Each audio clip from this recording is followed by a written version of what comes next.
Good morning. My name is Dr. Ramesh, physiotherapist, One Hospital consultant. Today topic is tennis elbow.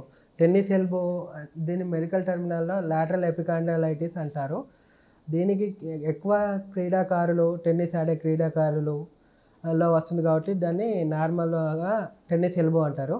ఇది tennis elbow అనేది only క్రీడాకారులనే కాకుండా ఎక్కువ repeated moment ఒకే పనిని ఎక్కువసార్లు చేయడం వల్ల వచ్చే దాన్ని టెన్నిస్ ఎల్బో అంటారు. నార్మల్గా ఇది ఎల్బో అంటే ఇది టెన్నిస్ ఎల్బో అంటే ఎక్స్టెన్సర్. ఇక్కడి నుంచి ఇది మజిల్కు ముంజేతి నొప్పి అని కూడా దీన్ని ముంజేతి నొప్పి అని కూడా అంటారు.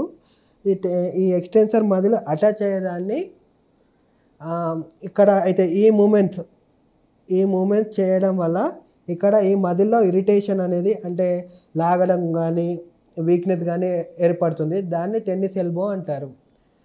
ఈ టెన్నిస్ ఎల్బో ఎక్కువగా వంటలు చేసేవాళ్ళు మరియు పెయింటింగ్ వేసేవాళ్ళు ఇంకా నార్మల్గా టెన్నిస్ ఆడేవారిలో ఉంటుంది. ఇదే మీడియల్ సైడ్ మజిల్స్ ఈ మూమెంట్ చేసే మజిల్స్ అనుకో గోల్స్ ఫర్ ఎల్బో అంటారు. మీడియల్ సైడ్ ఈ మీడియల్ సైడ్ వచ్చేదాన్ని గోల్స్ ఫర్ ఎల్బో అంటారు. దీనిని ఫిజియోథెరపీ ద్వారా 90% తగ్గించుకోవచ్చు. ఇప్పుడు టెన్నిస్ ఎల్బోకు మన ఫిజియోథెరపీ ఏ విధంగా చేస్తామనేది చూద్దాం. ఒకటి, ఈ టెన్నిస్ ఈ ఏరియాలో పెయిన్ ఉంటుంది కాబట్టి పెయిన్ కానీ వాపు కానీ తగ్గేయడానికి ముందు క్రయోథెరపీ అంటారు. క్రయోథెరపీ అంటే ఐస్ ప్యాక్ చేయడం అన్నట్టు. ఐస్ ప్యాక్ చేయడం ద్వారా వాపు కానీ నొప్పి కానీ తగ్గిపోతుంది. రెండో పద్ధతి ఏంటంటే ఎలక్ట్రోథెరపీ ఏ విధంగా అంటే అల్ట్రాసౌండ్ చేయడం కానీ టెన్స్ పెట్టడం కానీ నొప్పి అనేది తగ్గుతుంది. నార్మల్గా చిన్న తర్వాత రెస్ట్ మెయిన్గా అనేది రెస్ట్ పొజిషన్ అనేది రిపీటెడ్గా మూమెంట్ కాకుండా చూసుకోవడం.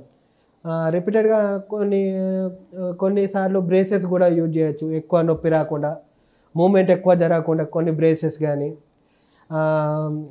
యూజ్ చేయడం వల్ల నొప్పి తగ్గుతుంది.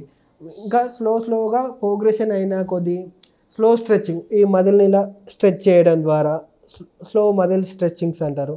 స్ట్రెచ్చింగ్ కానీ మజిల్ స్ట్రెంథనింగ్ కానీ ఇవి చేసుకోవడం వల్ల టెన్నిస్ ఎల్బో అయినా తగ్గక లేదంటే అప్పుడు ఒకసారి ఆర్థోపెడిక్ కన్సల్ట్గా ఉంది.